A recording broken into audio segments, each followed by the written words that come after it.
Assalamualaikum warahmatullahi wabarakatuh. Alhamdulillahirrabbilalamin.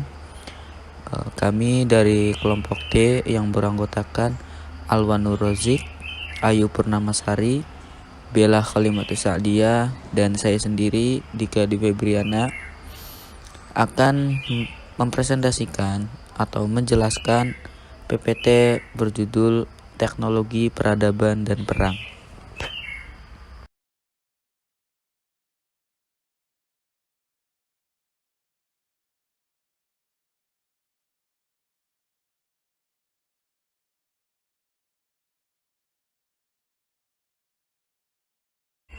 Yang pertama adalah teknologi peradaban dan perang. Diketahui dalam sejarah, terjadinya peperangan sudah ada sebelum peradaban. Hal tersebut dapat dilihat dari pernyataan Lawrence dalam bukunya yang membahas beberapa bukti konflik bersenjata berupa fosil manusia, beberapa senjata, serta lukisan-lukisan batu yang ada di goa. Semakin berkembangnya peradaban, di era sekarang peperangan masih sering terjadi, salah satunya peperangan antar negara, seperti Perang Dunia Kedua yang merupakan perang paling mematikan dan memakan banyak korban dalam sejarah.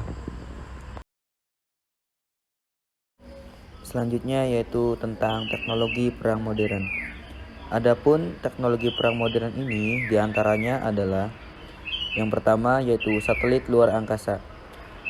Satelit luar angkasa ini merupakan senjata yang menyerang wilayah tertentu dari luar angkasa atau menyerang sistem luar angkasa dari wilayah bumi. Terdapat dua jenis, yaitu Earth to Space dan Space to Earth. Kemudian yang kedua yaitu teknologi fly-by-wire, bertujuan membuat pengendali lewat komputer yang lebih tepat serta akurasi, menstabilkan pesawat tanpa bergantung pada input manual dari pilot. Biasanya digunakan pada pesawat tempur. Teknologi ini terus berkembang dan semakin beragam yang pada mulanya hanya digunakan Angkatan Perang Amerika saat bertugas di Teluk, tapi sekarang mulai digunakan pada penerbangan komersil seperti yang dilakukan oleh Airbus dan Boeing yang melintasi benua Asia, Eropa, dan Amerika dalam mengembangkan transportasi dirgantara. Yang selanjutnya nomor 3 yaitu kapal selam. Kapal selam ini merupakan suatu teknologi perang modern yang bergerak di bawah permukaan air. Umumnya digunakan untuk tujuan kepentingan militer. Kapal selam yang digunakan oleh tentara laut atau militer merupakan kapal selam yang digunakan untuk kepentingan perang maupun untuk patroli suatu negara. Biasanya, setiap kapal selam militer dilengkapi dengan senjata seperti meriam kanon, torpedo, rudal penjelajah, rudal anti pesawat, serta rudal balistik antar benua. Yang kemudian selanjutnya yaitu pesawat siluman. Pesawat siluman ini merupakan suatu teknologi perang modern yang dirancang untuk menyerap dan membelokkan radar menggunakan teknologi siluman yang membuatnya sulit untuk dideteksi. Salah satu contohnya yaitu F-117 Nighthawk yang salah satu jenis pesawat siluman yang digunakan Angkatan Udara Amerika Serikat dalam Perang Suriah. Selanjutnya yaitu pesawat tanpa awak atau drone, atau yang biasa disebut Unmanned Aerial Vehicle, yaitu sebuah mesin terbang tanpa awak dengan cara kendali jarak jauh oleh pilot atau mampu mengendalikan dirinya sendiri. Drone atau pesawat tanpa awak memiliki bentuk, ukuran, konfigurasi, dan karakter yang bervariasi. Sejarah pesawat tanpa awak adalah drone target, pesawat tanpa awak yang digunakan sebagai sasaran tembak. Perkembangan kontrol otomatis membuat pesawat sasaran tembak yang sederhana mampu berubah menjadi pesawat tanpa awak yang kompleks dan rumit. Selanjutnya yaitu senjata nuklir.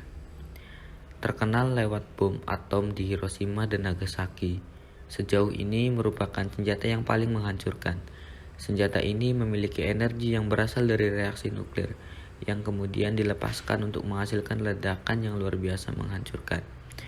Bom atom pertama kali digunakan dalam perang dikembangkan pada proyek Manhattan untuk Perang Dunia Kedua.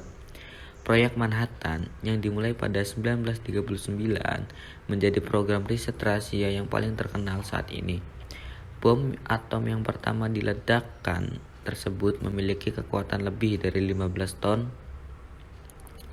Pada Agustus 1945, 2 bom atom dijatuhkan di Hiroshima dan Nagasaki. Bom ini secara efektif mengakhiri Perang Dunia Kedua dan sejauh ini menjadi satu-satunya penggunaan senjata nuklir di dalam perang. Yang selanjutnya ada senjata setelah Perang Dingin.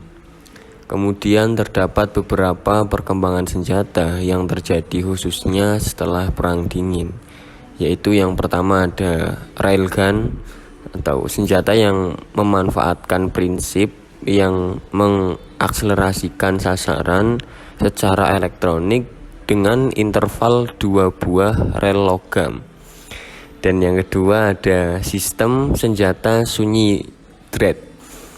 Bayangkan pistol tanpa perlu dikokang, tidak ada suara, tidak panas, mesiu, dan tidak ada penghentian atau kemacetan apapun. Sistem ini memiliki kemampuan menembakkan 120 peluru per menit. Yang ketiga ada Aurora Excalibur, yaitu senjata ini merupakan pesawat tak berawak yang beroperasi dengan lepas landas dan mendarat secara vertikal. Excalibur berhasil diuji pada Juni 2009. Yang keempat ada peluncur granat XM25. Senjata ini mampu menembakkan 25 granat pada jarak apapun. Jarak dapat diatur dan diprogram pengguna. Dan yang kelima ada cluster bom 17. Senjata jenis ini mampu mengeluarkan bom-bom kecil yang menyebar ke wilayah sasaran.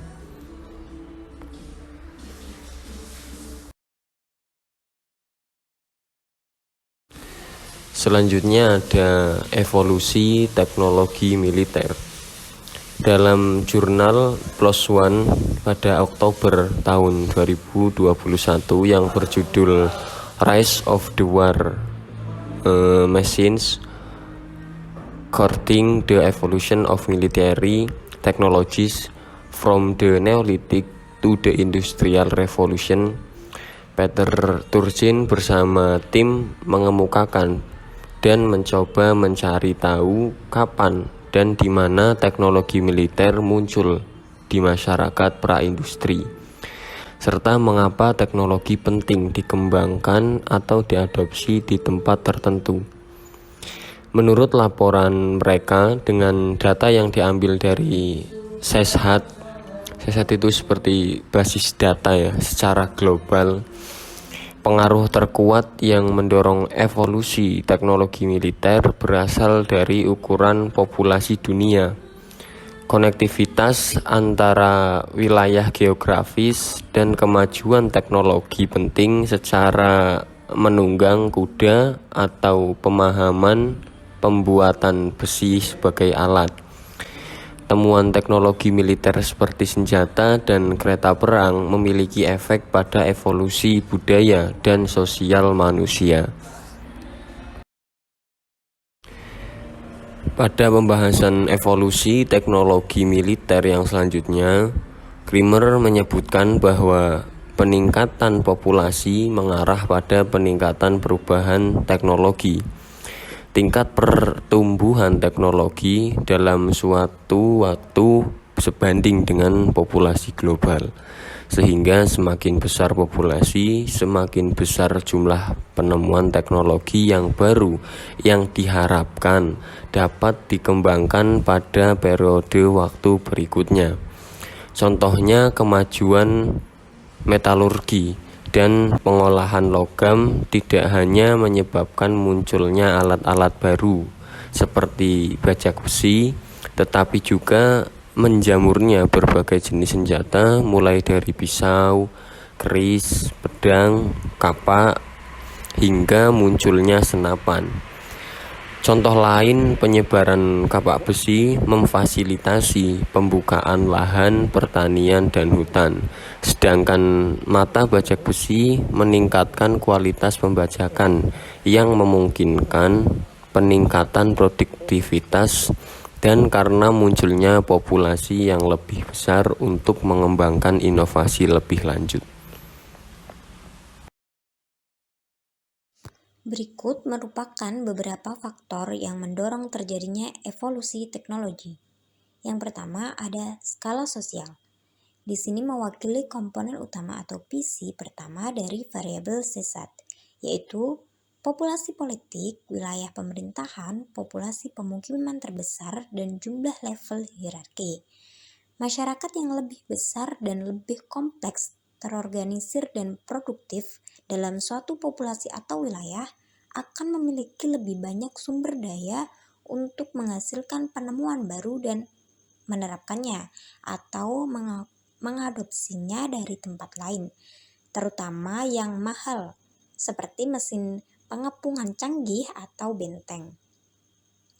Kemudian yang kedua ada SWOT atau kecanggihan sosial. Mewakili PC pertama dari variabel C-SAT, pemerintahan, infrastruktur, sistem informasi, dan uang. Masyarakat dengan mekanisme yang lebih canggih dan sudah ada sebelumnya untuk pertukaran dan implementasi ide akan menghasilkan atau mengadopsi inovasi untuk digunakan secara luas dengan kecepatan yang lebih cepat.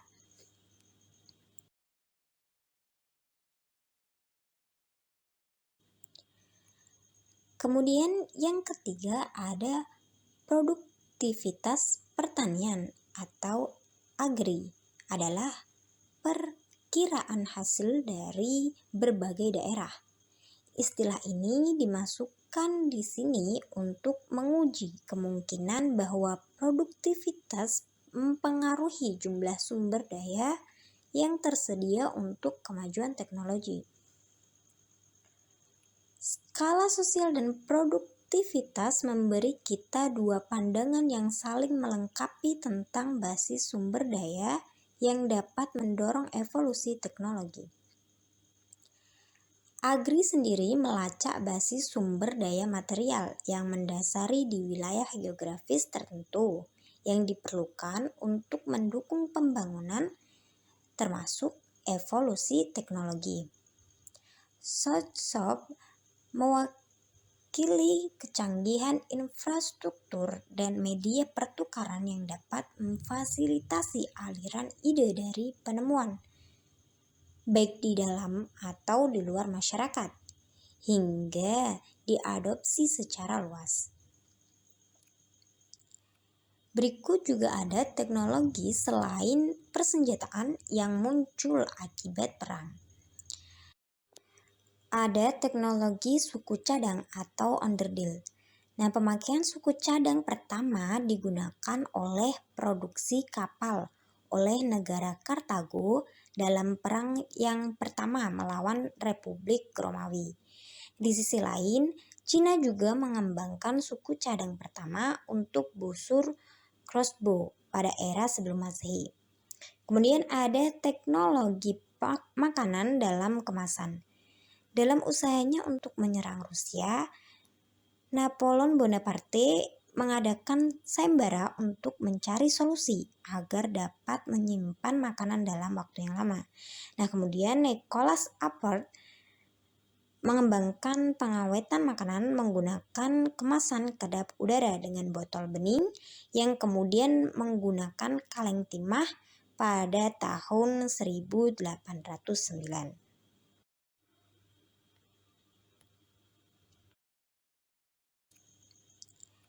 Berikut juga ada teknologi selain persenjataan yang muncul akibat perang. Ada teknologi suku cadang atau underdill. Nah, pemakaian suku cadang pertama digunakan oleh produksi kapal oleh negara Kartago dalam perang yang pertama melawan Republik Romawi. Di sisi lain, Cina juga mengembangkan suku cadang pertama untuk busur crossbow pada era sebelum Masehi. Kemudian ada teknologi makanan dalam kemasan. Dalam usahanya untuk menyerang Rusia, Napoleon Bonaparte mengadakan sayembara untuk mencari solusi agar dapat menyimpan makanan dalam waktu yang lama. Nah, kemudian Nicholas Appert mengembangkan pengawetan makanan menggunakan kemasan kedap udara dengan botol bening yang kemudian menggunakan kaleng timah pada tahun 1809.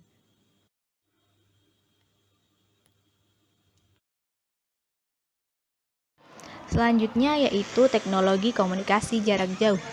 Dalam kondisi perang, pesan informasi rahasia dan resiko untuk bocornya informasi sangatlah mempengaruhi penentuan kemenangannya. Maka diciptakanlah teknologi telekomunikasi yang pertama yang disebut sebagai telegrafi. Telegram primitif pertama dikirim menggunakan media asap atau obor yang diteruskan dari pos ke pos. Namun, pesan yang disampaikan ini kurang spesifik dan kadang hanya pada malam saja. Kemudian, telegrafi semi-modern pertama secara massal diciptakan oleh Kepler bersaudara pada tahun 1792 yang juga merupakan revolusi Prancis. Telegram semi-modern pertama berbentuk menara dengan tiang dan papan kayu yang dapat dipakai untuk menulis kode huruf dan angka. Seperti pada gambar di samping merupakan bentuk kode yang dibentuk oleh tiang dan diterjemahkan pada huruf alfabet maupun angka Arab. Dengan menggunakan teknologi ini, yaitu bisa disebut sebagai semapur, setiap pesan penting seperti pergerakan musuh atau hasil pertempuran bisa dengan cepat diestafetkan dari pos ke pos. Kecepatan dari metode ini jauh lebih efektif daripada penyampaian pesan melalui jalan darat ataupun merpati. Untuk jarak dari Lille ke ibu kota Paris, yaitu sekitar 230 km, dapat ditempuh dalam waktu 30 menit. Yang mana hal ini lebih efektif dibanding dengan menggunakan kendaraan modern seperti kereta atau mobil yang bisa saja menempuh waktu sekitar sampai 4-5 jam.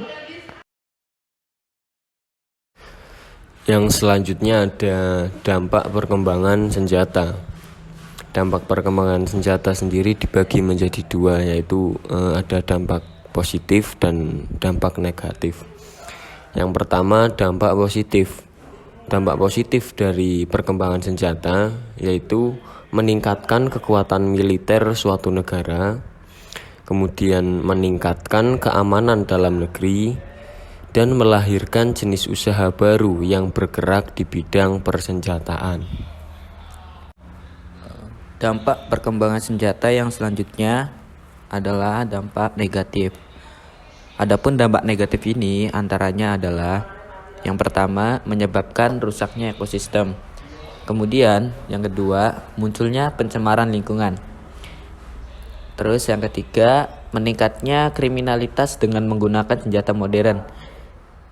Kemudian yang terakhir, penyalahgunaan persenjataan menjadi senjata pemusnah massal.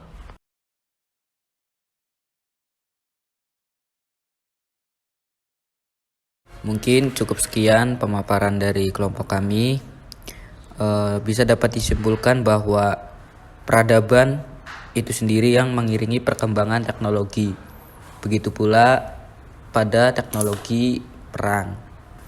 Nah, dalam perkembangan teknologi ini tidak dapat dipungkiri bahwa selalu memunculkan dua sisi, yaitu dampak positif dan juga negatif, tergantung bagaimana pelaku menggunakan hal tersebut. Oke. Mungkin itu saja. Saya harap teman-teman mengerti dan paham apa yang dimaksudkan dari kelompok kami. Kurang-kurangnya mohon maaf. Tetap semangat, jaga kesehatan. Wassalamualaikum warahmatullahi wabarakatuh.